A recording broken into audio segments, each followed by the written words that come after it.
किसी को मेरी आवाज सुनाई भी दे रही है।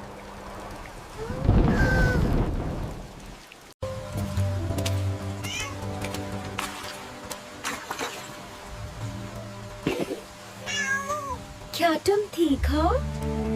अब मैं हूँ ना, तुम्हें डरने की जरूरत नहीं। आओ, मैं तुम्हें संभल लूंगी। देखो, यहाँ बारिश नहीं आ सकती। तुम सेफ हो। अब सब ठीक हो जाएगा।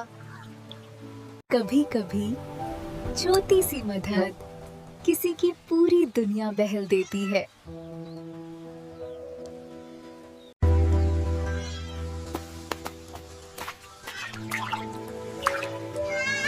देखो, अब तुम बिल्कुल डरते नहीं हो। शायद तुम्हें एक नया दोस्त मिल गया है। अब तुम सिर्फ मेहमान नहीं, तुम्हारी अपनी दुनिया बन रही है।